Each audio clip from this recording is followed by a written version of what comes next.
Hello दोस्तों, आज के इस वीडियो में मैं बुक रिव्यू लेकर आया हूँ और बुक का नाम है the science of getting rich. इस बुक को जैसे कि आप देख सकते हैं मेरे सामने ये बुक है। इस बुक को लिखा है वैलेस डी वैटलेस ने और बेसिकली ये जो बुक है वो गेटिंग रिच के ऊपर है, अमीर कैसे होना है। वैसे तो अमीर होने के बहुत सारे तरीके हैं, लेकिन बेसिकली इस बुक में कुछ लॉज, कुछ नियम कानून और कुछ विज्ञान है जिसको फॉलो करके आप रिच हो सकते हैं और अपने सारे सपने को पूरा कर सकते हैं।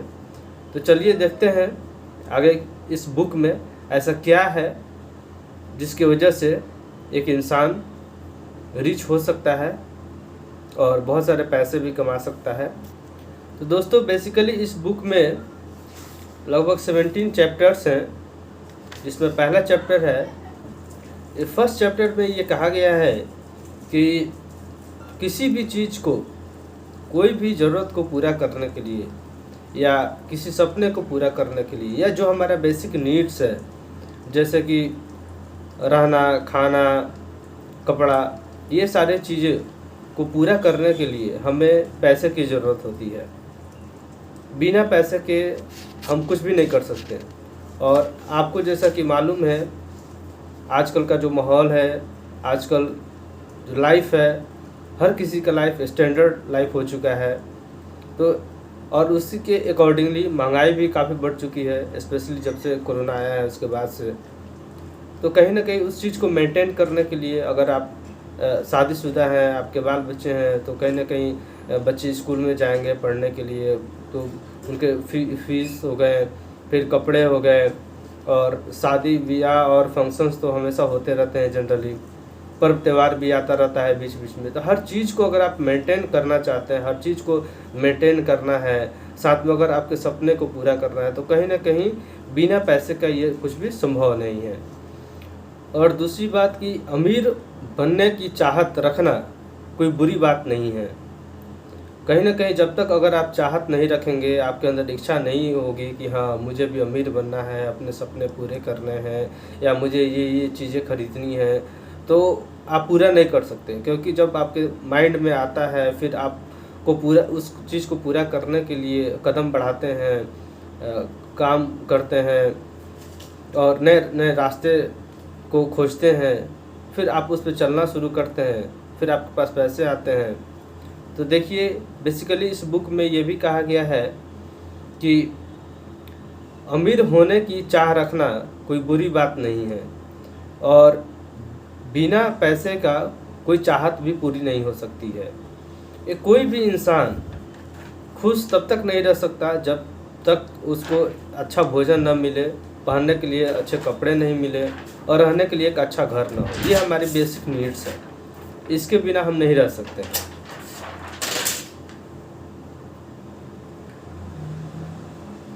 और अपने माइंड को, अगर अपने दिमाग को स्वस्थ रखना है तो उसके लिए हमें बुक्स पढ़ने होते हैं, ट्रैवल करना होता है, थोड़ा सा इंटरटेनमेंट करना होता है, कहीं घूमने जाना होता है। और अगर अपने आत्मा को पूर्ण तरीके से स्वस्थ रखना है, खुश रखना है, तो उसके लिए लव की ज़रूरत होती है, प्रेम की ज़रूरत होती है। सेकेंड चैप्टर है इसमें the science of getting rich.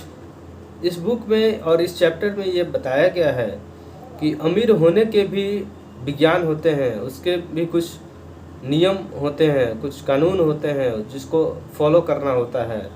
The ownership of money and poverty comes as a result of doing things in a certain way. Those who do things in this certain way whether on purpose और accidentally get rich.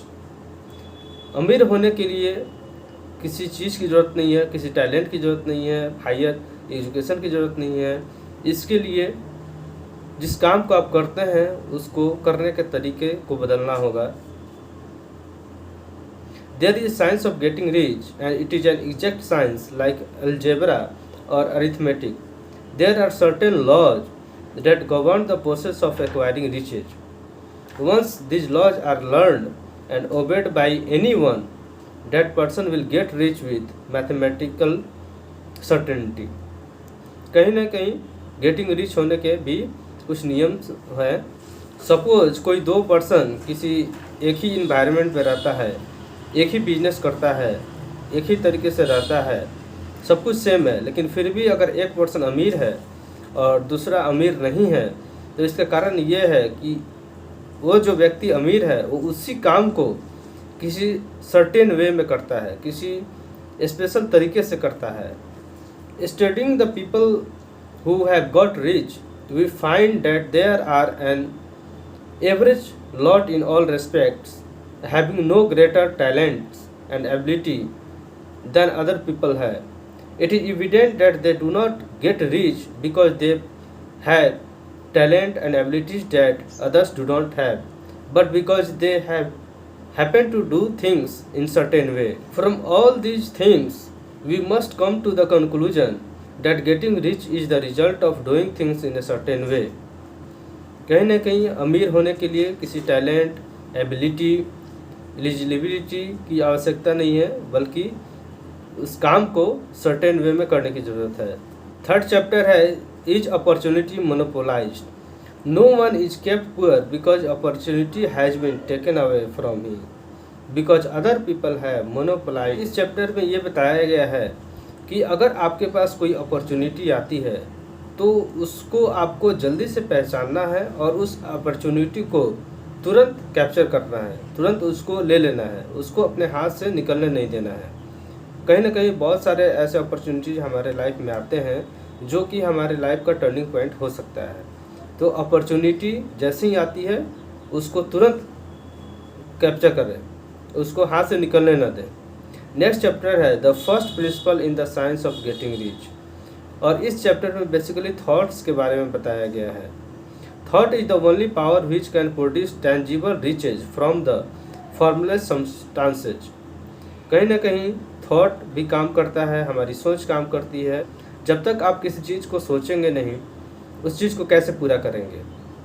A person is a thinking centre and can originate thought. एक इंसान जो है वो कुछ भी सोच सकता है, बिल्कुल आज़ाद है कुछ भी सोचने के लिए, और आपकी जो एक्टिविटी है, आप जो करते हैं, वो कहीं ना कहीं आपके सोच पे के ऊपर डिपेंड करता है। चैप्टर में एक इम्पॉर्टेंट पॉइंट ये भी है, आई हैव सेड, राइटर ने कहा, I have said that people get rich by doing things in a certain way and in order to do so people must become able to think in certain way.